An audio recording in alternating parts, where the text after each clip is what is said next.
Morning, everybody. As I look out and see you, I'm seeing a few symptoms of what we in the conference business call PGDT.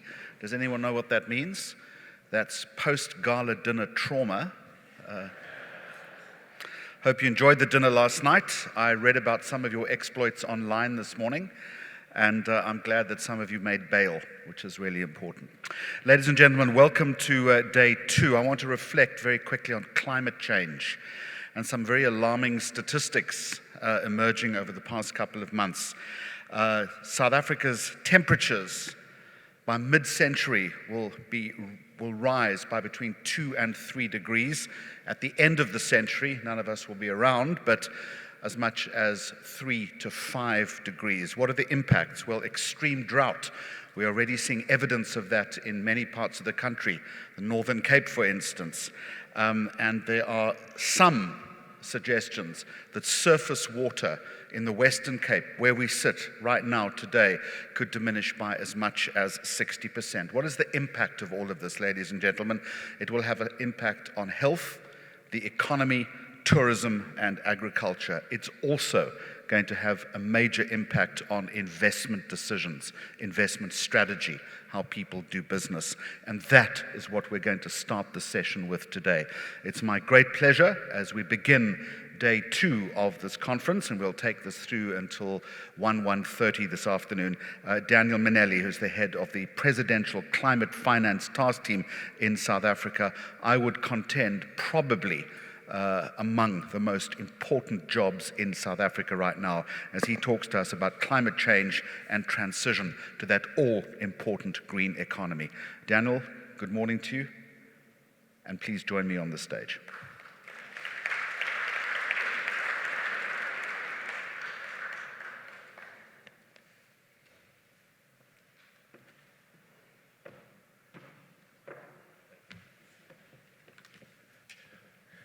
Good morning, everyone. Thank you very much, Jeremy. It's good to see you all. I see the lights have been dimmed a little bit so that we can't see the red eyes.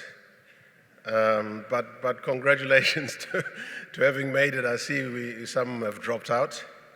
And so medals are being handed out for those who made it this morning. But thank you so much. It's a great pleasure to be with you this morning, and let me start by thanking the GEPF and the World Bank Treasury for the kind invitation to deliver a keynote address at this prestigious event. And almost on a personal note, it is wonderful to be reunited with my friends from RAMP. I used to refer to them as my RAMP family, having enjoyed very close collaboration with this truly wonderful and catalytic program over many years in my previous life. And I think the South African Reserve Bank was, I think, the second or third RAMP client to be signed up, and now there are over 70 of these clients. Good to see that 20 years later, you guys are still going strong. Thank you so much. Thank you again to the organizers for bringing us together for this Thought Leadership Conference as key role players, as leaders, as important decision makers, to discuss, to exchange views, to learn from each other on what arguably is both the biggest challenge and opportunity of our time, climate change and transitioning to a green economy. I guess there continues to be much debate about what is meant by the sort of more granular aspects of the green economy, with ongoing debates in academic and in policy and investment circles, but where domestically and globally we have found consensus is how the tectonic shifts occasioned by climate change have made us recognize that this is not a future problem. This is our lived reality today, calling for us to respond and to do so urgently. In my remarks this morning, I will touch on obviously aspects of this transition with a particular reference to South Africa before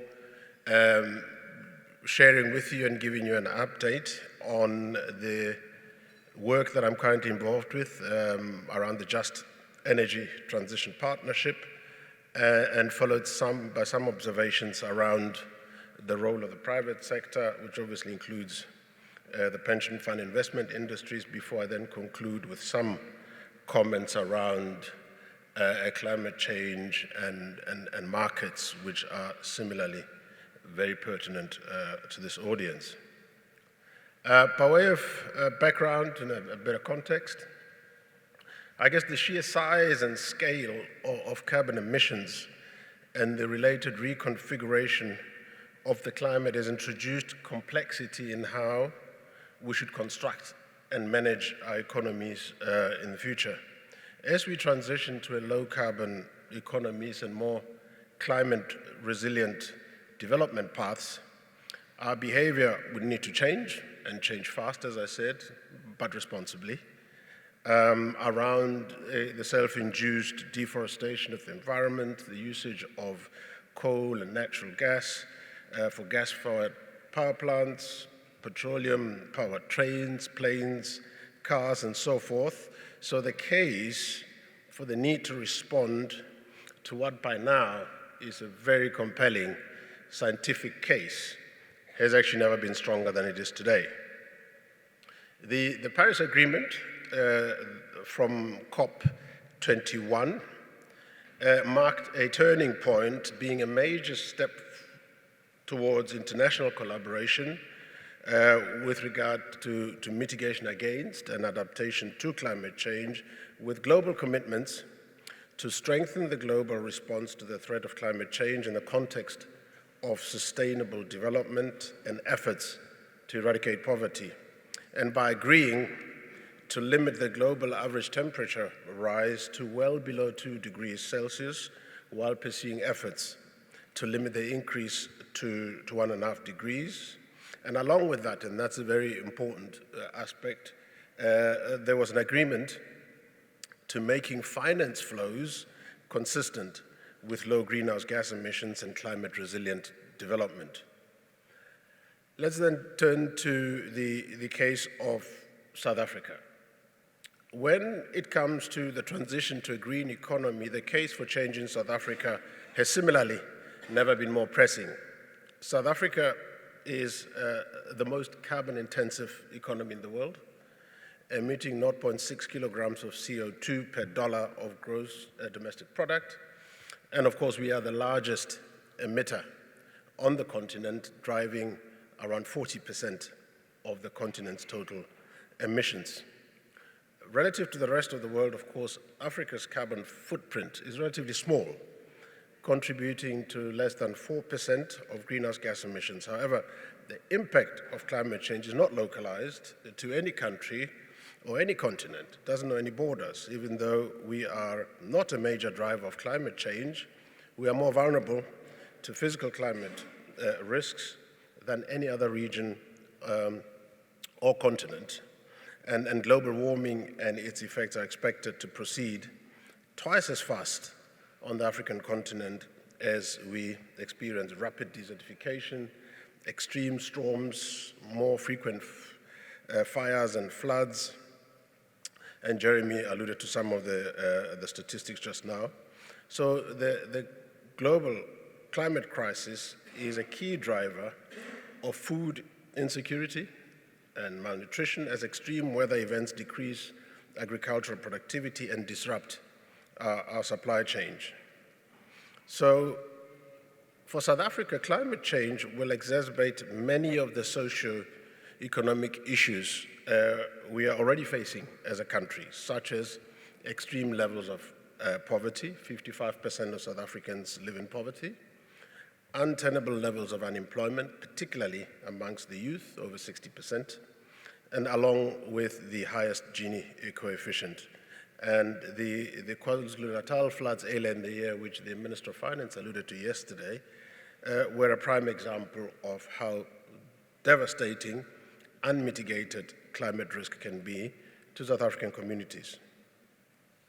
The current macroeconomic climate is also limiting our ability to grow and thrive. We have essentially been in a low growth trap since the great financial crisis, amplified by the more recent impact of COVID and the current geopolitical tensions in Europe. And of course, being a relatively small and open economy, South Africa is exposed to these global economic and geopolitical trends as they influence capital flows, the exchange rate, with implications for inflation, interest rates, financial market volatility, and so forth.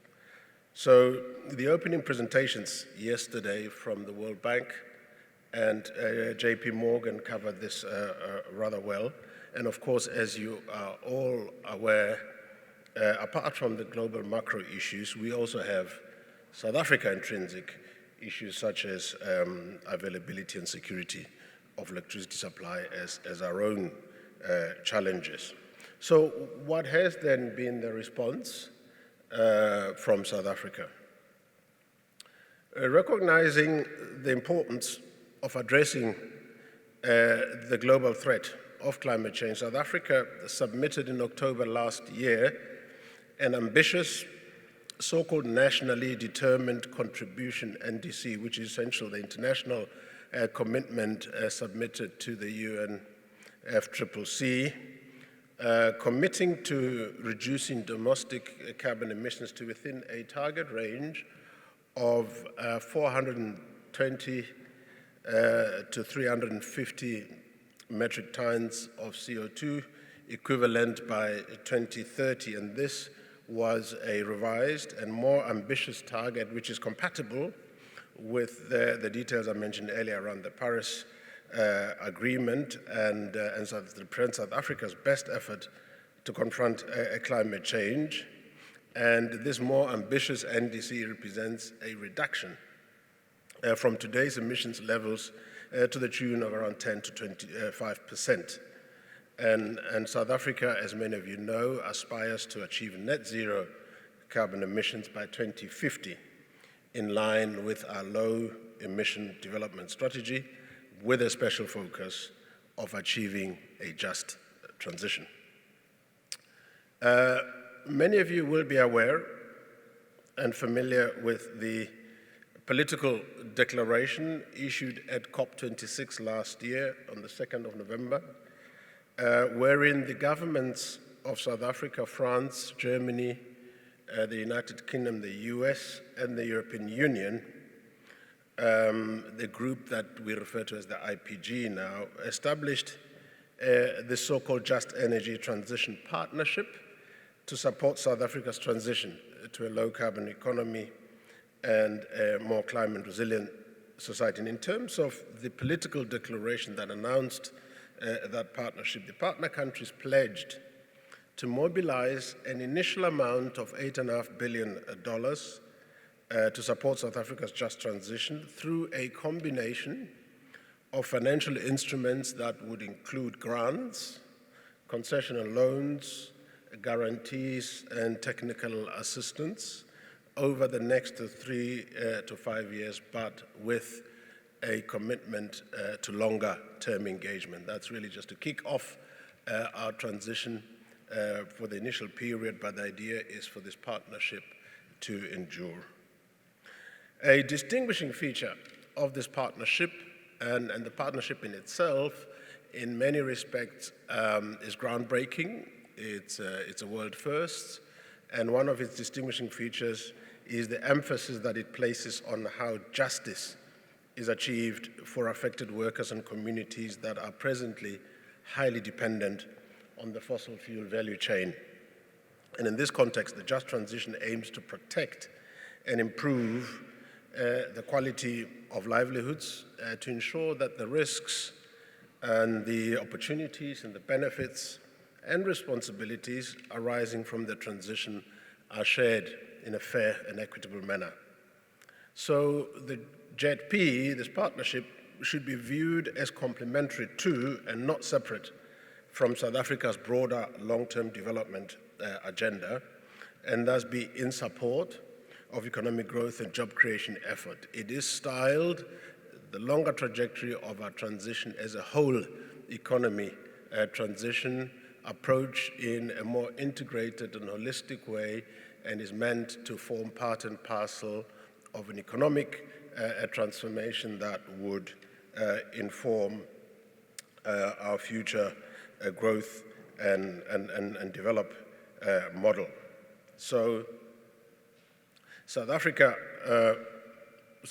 must therefore ensure that country-specific circumstances are fully considered in giving effect to this GEPF to demonstrate ownership, leadership, and relevance as the financing for just transitions is mobilized.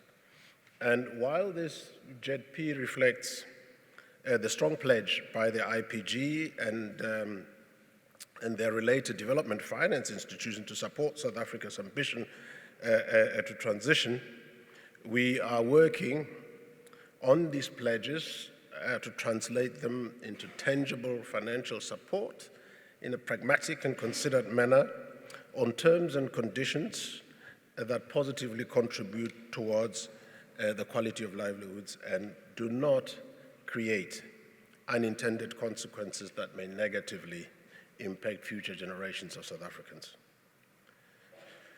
So in the initial phase of the just transition, which is located within the sort of the broader framework which is encapsulated in the Presidential Climate Commission's Just Transition Framework, which some of you may be familiar with, which just recently adopted by Cabinet 10 days or so ago, identifies 3 areas of focus, being energy, green hydrogen, and electric vehicles within the context of achieving this just transition, starting with energy. So the energy component is primarily focused on reducing greenhouse gas emissions in the electricity sector by 2030. And this is viewed as the most effective mitigation option, and it's also important for the decarbonation of the rest of the economy, given obviously how much electricity is an input and a catalyst for the rest of the economy. So that will help decarbonize the economy in the period leading up to and beyond 2030. ESCOM has developed a significant project pipeline that covers decommissioning, new renewable energy investment, and investments, quite critical, into the grid and transmission infrastructure, an important enabler to massively ramping up and expanding renewable energy generation capacity, and including from the private sector.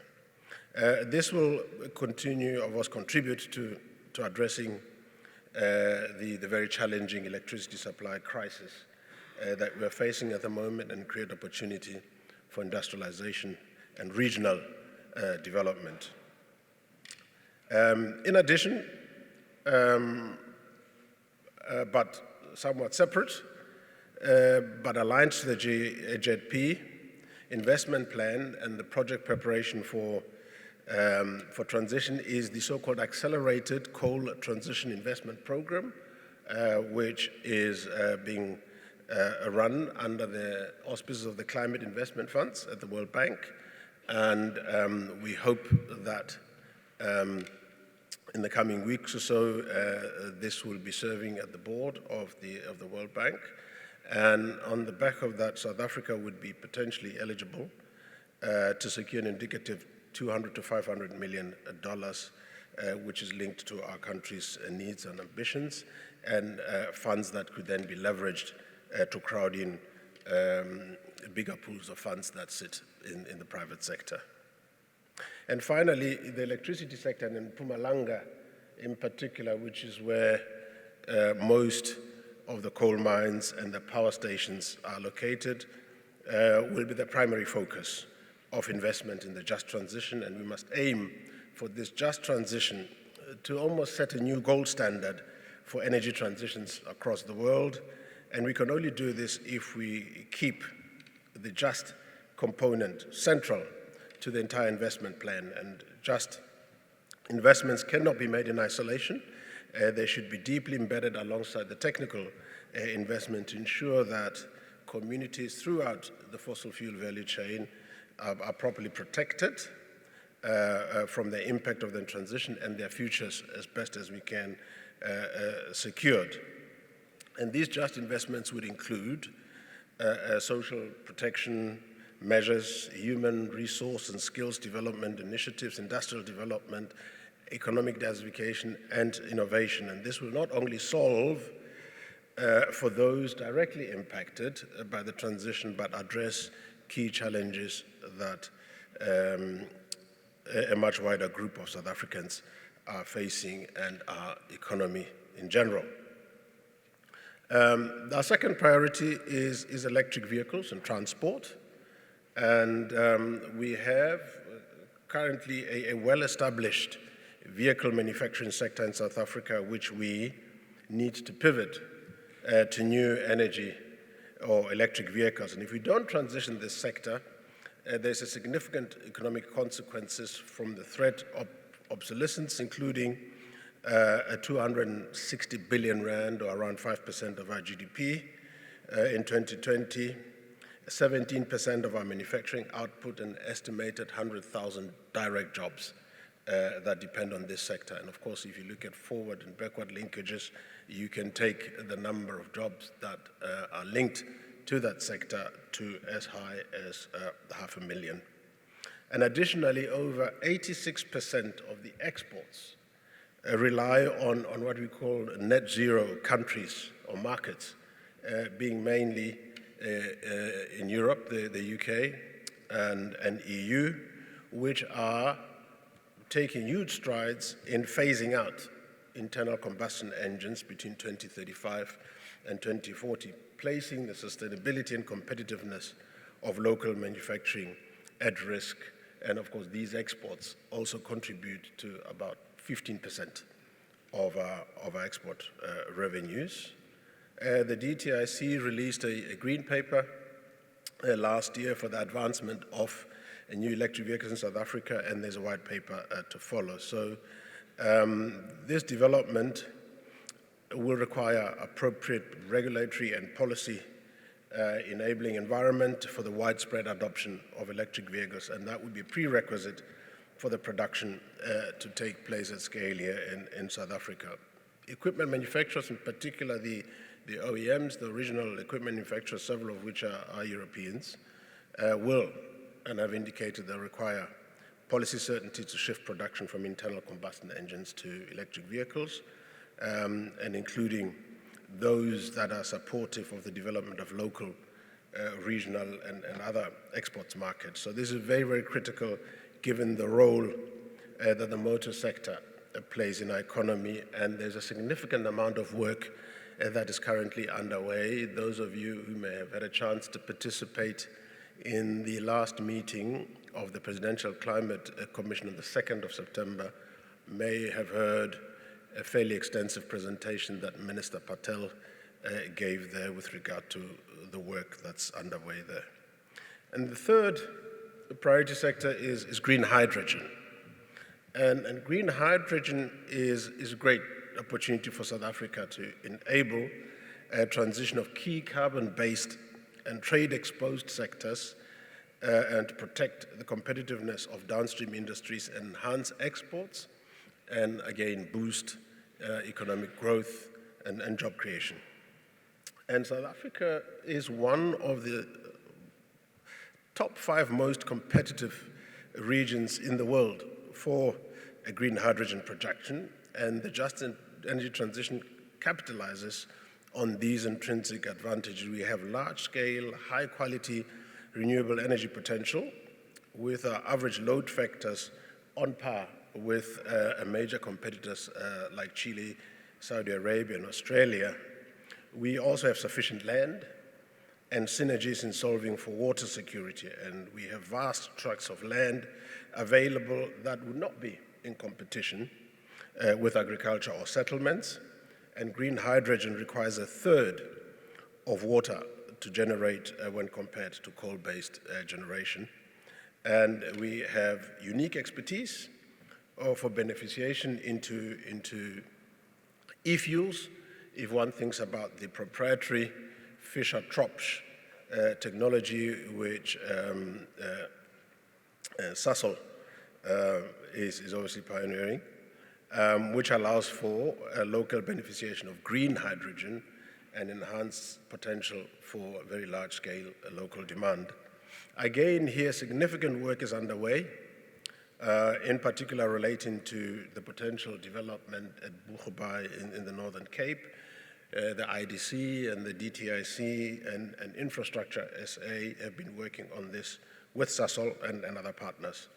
Europe and Japan, in particular, are seen as key markets for green hydrogen.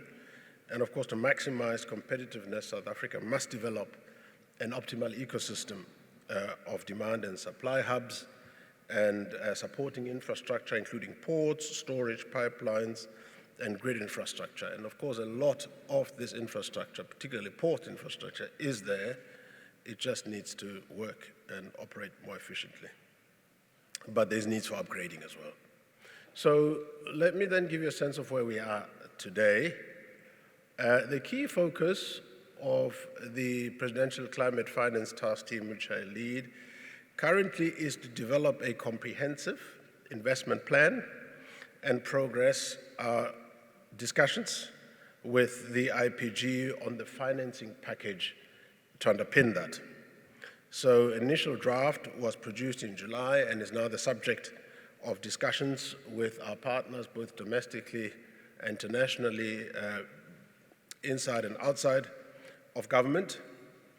And we have followed an iterative process of consultation and review to arrive at where we are today, and we are in the final stages of a draft which we hope to have approved by Cabinet in October and subsequently endorsed by international partners, such that we can make the relevant announcements at COP27 in November alongside some of the early projects that could be announced there.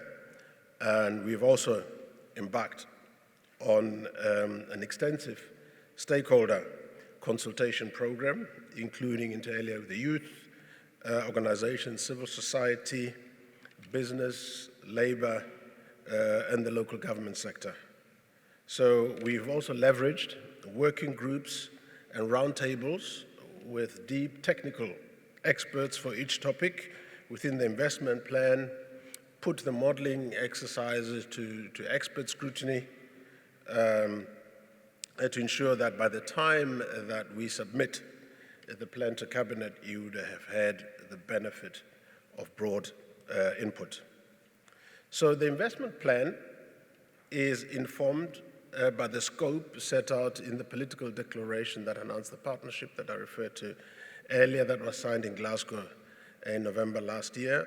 But the plan is not restricted to the IPG and will set out the scale or need of necessary investments beyond the IPG offer and talks to our broader transition ambitions for the identified priority sectors in that initial period of 5 years. And in negotiating the financing package, we are guided and working very closely, as you would imagine, with the National Treasury. We are guided by key principles that include that financing instruments should reflect South Africa's unique needs and take into account our fiscal challenges. That any public debt-related terms should be more attractive than can be achieved in commercial markets. That the level of concessionality of any debt-related instruments must reflect both the obligation of developed countries to finance mitigation and adaptation measures and the significant cost of these measures, and also that the financing flows need to be predictable and certain and to enable and support a sustained momentum of the broader investment plan. And finally, that the financing package needs to be catalytic to enable crowding in of the much bigger pools required for investments that reside in the domestic and international private sector. Let me then move and touch a little bit on the role of the private sector, with some reference also to the industry that most participants in the audience represent. So while government can, of course, lead the way in providing regulatory clarity, credible national climate strategies, and intergovernmental partnership and international linkages in that regard. There is a special role asset owners and asset managers can play in climate change and just transition. And you heard the Minister of Finance yesterday talking about the public sector wanting to partner with the private sector and signaling and whetting our appetite for certain announcements that he might make in the MTBPS to enable this. So in addition to the financial support that's been committed, there's a need for private sectors to participate so that domestic resources are mobilized.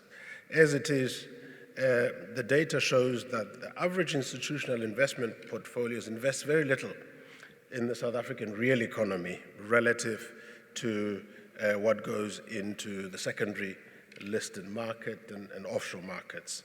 So the transition to a green economy presents an opportunity for new investments in the country, with local investors playing a key role. So asset owners and asset managers are increasingly committed to sustainability and ESG approaches with clear frameworks established, and it's encouraging to observe the commitment shown to climate change mitigation, companies decarbonizing in line with net zero, supporting their clients to do that as well, and the focus on an inclusive transition. But to make the just energy transition a success, private sector collaboration and buy-in is absolutely essential. We must ensure investments arising from the GEPF are complemented by those in the private sector, so there's no need to duplicate or deal with things that are not additive. So we must combine these efforts towards creating high-quality green jobs and, of course, giving people the right skills to perform them, and we must work together to grow green industries and invest in innovation and research and development to support this. Investors with long-term investment horizons, such as many of yourselves, are a critical component of the capital structure needed to finance many of the large multi-phase projects South Africa requires to transition successfully. However, crowding in additional investments will not be without complexity, let's face it. Institutional investors and asset managers already have stringent and fiduciary guidelines that are required to balance multiple stakeholder mandates, and investing in the just energy transition will require risk and financing solutions that are more complicated and international and multi-sectoral than maybe what you may previously have had appetite to take on. It will also require the industry to dig deep into its technical and financial skills base to structure these financing solutions, to design new instruments and markets, and to build tool sets for monitoring and reporting green investments. And we are dealing here with a new paradigm which calls upon us, I think, to think differently, to invest time in understanding what we're up against, and may occasion a different way of thinking around risk allocations, of thinking about risk-return profiles, investment horizons, and so forth. And one of the major enablers is the Green Finance Taxonomy, released earlier this year by the National Treasury, which can act as a North Star for investment companies. The taxonomy reflects our national climate agenda and our energy transition objectives. So there's an opportunity for financial services and the investment industry to review internal frameworks and processes to ensure that we're all moving in the same direction and are aligned, and work will need to be done to embed the new taxonomy into investment mandates, strategic asset allocation decisions, and portfolio target setting right up to scoring frameworks and disclosures. And as I indicated, with ESG issues becoming increasingly central to investors and asset managers, this will align large pools of funds to achieving success in South Africa's new economy. And aligning to a unified, nationally ratified taxonomy may also streamline investments and simplify governance in the long term for all investors. So in the listed space, we've also seen the JSE providing good leadership with the release of its sustainability and climate disclosure guidance in June. As I draw to a close, maybe just a few comments on climate change and markets, just really to illustrate how interconnected, how interrelated these challenges are. So institutional asset managers, chief risk officers at firms and policymakers are increasingly seeking to understand the effect of climate change on the economy and financial markets. So the current economic models that we've been using do not explicitly quantify the effects of climate change on output and key financial outcomes and variables. So we need to invest, as I said, more to understanding better what actually the drivers are of our current trajectory. So there are direct linkages, of course, between destructive climate change outcomes and economic output. Dramatic weather situation can result in the important impairment of labor productivity, agricultural yields it can be decimated, public health can collapse as a result of that, human fatalities, and the destruction of real estate. So that's real. And I think there was a useful note that the Federal Reserve issued and it said that these interrelations between climate change and financial risks, it can prompt a reassessment of asset values.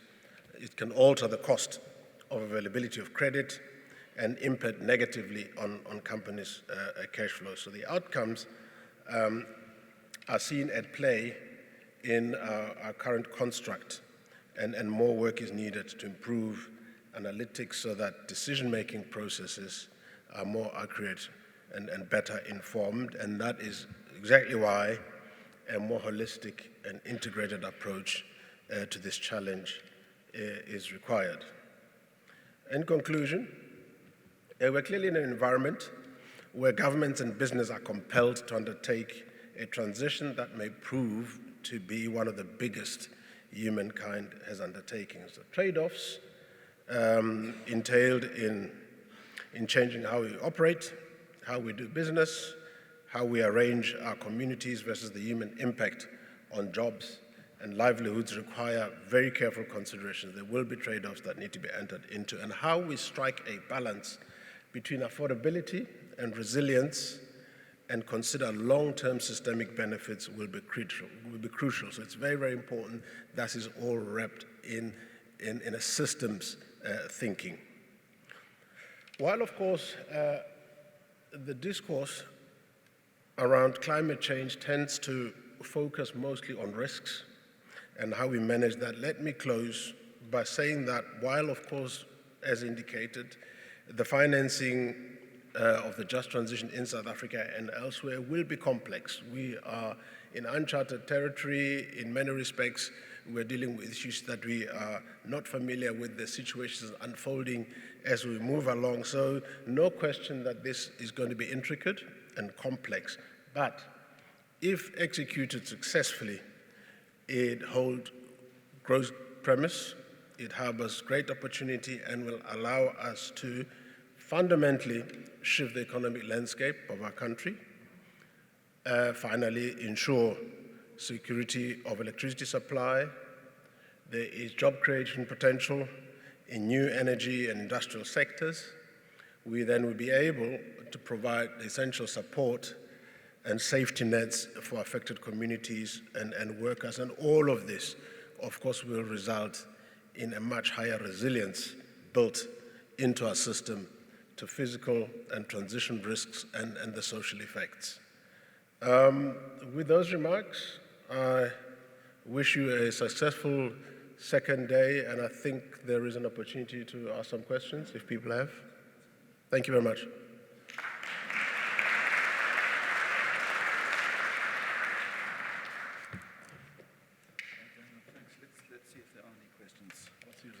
Thanks very much indeed. It's an important issue. I'm very happy to take 5 minutes or so of questions if there is anybody.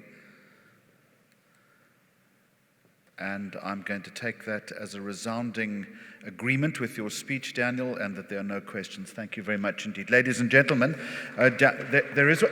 Sir, of course. Colleagues, can we just get a handheld mic as well, please? And there's one over there. Thank you. Ask the question, Sola. Apologies. I was hoping somebody would stand up ahead of me. I am torn apart. I wasn't sure whether to leave my discussion to an offline arrangement with Daniel, or I asked the question here. On a balance of facts, I thought, let me ask the question. It may be unfair on Daniel, but the question is more posed to the private sector, the people in the room, being led by GEPF, the most systemic entity in the country. Now, my question is around the realities we're faced with. It takes me back to Developmental Economics 101, which concludes that the failure of developing nations is because of their inability to absorb foreign aid or foreign financial capital.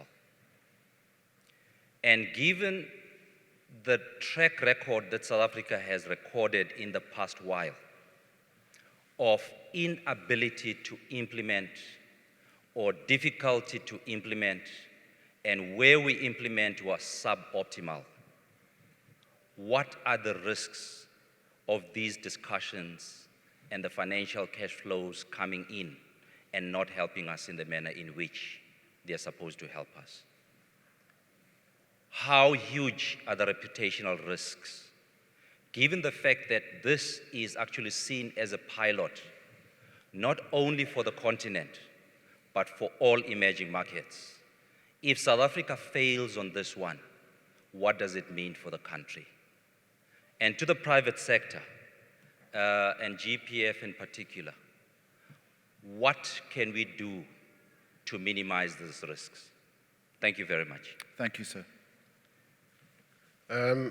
Thank you very much, Elias. Obviously, you're touching on real pertinent issues there, and you're right. Given our experience, we need to be alive to that. We tend to be extremely good at diagnostics. We're very good at devising plans. We tend to know what needs to be done. We just don't do it. Implementation tends to be a challenge for us, and of course, this does indeed harbor reputational risks from a point of view that the eyes of the world are on us, and everybody's touting the GEPF as a new model of how international climate finance flows to developing countries can be organized. There's huge expectations riding on what we have to say when we get to COP. And so it's going to be extremely important that we do not falter when it comes to actual implementation. And the point that you make also is true, while of course, yes, the 8.5, if you look at it relative to the need in terms of what we need to transition, if you peg it on say 2030 or 2050 with regards to reaching net zero, estimates vary between 250 to $300 billion that is actually needed. So the 8.5 is really a small, so money and funds are needed, but there are indeed instances where potentially money might not be the problem, where, as you say, where it's about implementation and getting that to do. What we intend to do as part of the investment plan is to have a final section that talks to implementation issues. and highlights those kind of issues. How do we define success? What is required in terms of monitoring and evaluation?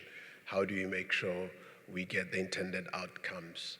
What is the levels of accountability and who are they allocated to in terms of who's best managed to deal with some of those risks, and how prepared are we in the process as the situation unfolds to course correct and do that quickly once we see that things may not be going where they need to go. But the points that you raise are valid, and implementation is really what's going to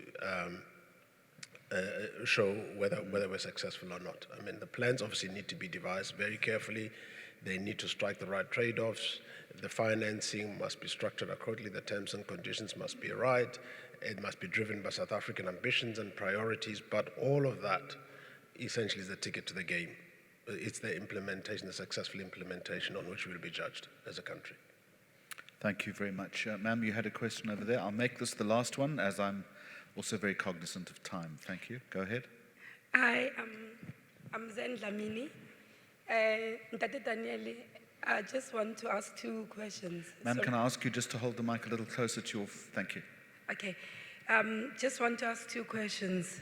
In terms of COP26 commitment, the 8.5 billion, is that a grant or a loan to SA, and does it go, what is the allocation for Eskom or energy vis-a-vis the rest, like hydrogen and electric vehicles? Two, climate change is not only subject to Africa, because if you think about pollution, existing numbers, we actually contribute less than 2% as the continent. And yes, South Africa has got a major component from the continent itself, and that's largely because we are coal reliant in terms of energy. But now, when you look at countries like China, you look at countries like Germany, you look at India, and the US particularly, and I'm just talking like the top 4, 5, and we're not hearing anything from China and the commitment on the just energy transition, because climate is for all of us. What happens? You go to COP27, what is the commitment? Because we could just transition and get to net zero, but the world is not just about Africa. There's Asia, there's UK, and with the Russia-Ukraine debacle, we're seeing these countries going back to coal. They're using fossil fuel. And you think about France, they're also in the process of maintenance on their nuclear. That's, that's base load, and that's the safest. Europe is facing a crisis, and it's taking us back to where we don't want to be. So what are the thoughts, and what are we doing? Do we address this at COP27? I thank you, Ntate Minele. Thank you very much, ma'am. Thank you very much. A host of interesting issues that were raised there. So starting with the actual composition in terms of financing instruments as such, as I indicated, is a combination of grants, of loans, which will take sort of different forms. It is the actual subject of the issues that we're currently negotiating and discussing with our partners. But when we eventually release the plan, there will be an indication of the actual allocations with regards to the instruments and the priority sectors that I talked about. So that is something, at this point in time, I'm not at liberty to share. The issue of climate change obviously being a global problem that requires a global response and a coordinated response in terms of international cooperation is quite right.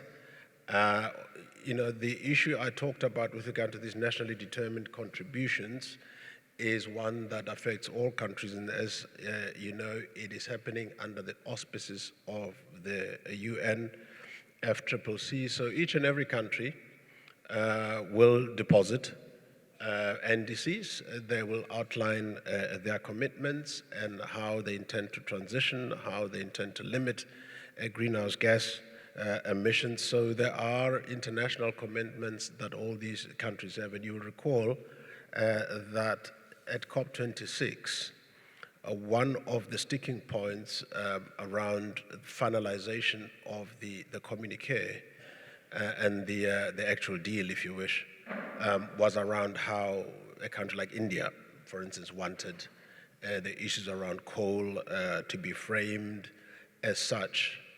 And those commitments, those international commitments, are the ones that we all need to be held to and hold the feet to the fire of others that have made those commitments. What, of course, has transpired to be a challenge, and this is probably not the last one, given that this is a long-term journey. This is a transition, as I've indicated, that goes into 2030, 2050, and so on. So we'll have to ensure that the programs are sufficiently agile, sufficiently flexible to react to what might unfold in the environment. So, for instance, and I obviously don't want to talk for European nations and how they're managing their risks, but at this stage, the commitments that we have received were such that the temporary increased consumption of coal by some of those nations do not detract from their overall commitments that they've put down. So they're saying, and obviously they can explain themselves better, that this is a temporary crisis that needs to be managed, but overall the commitments stand, which obviously suggests that once this is over, and however long it takes, the remaining period would require a more accelerated path to be able to stick to those commitments. Daniel, thank you very much indeed. I am going to call it there. Daniel Manelli, who's the head of the Presidential Climate Finance Task Team, thank you very much indeed for opening our conference today with that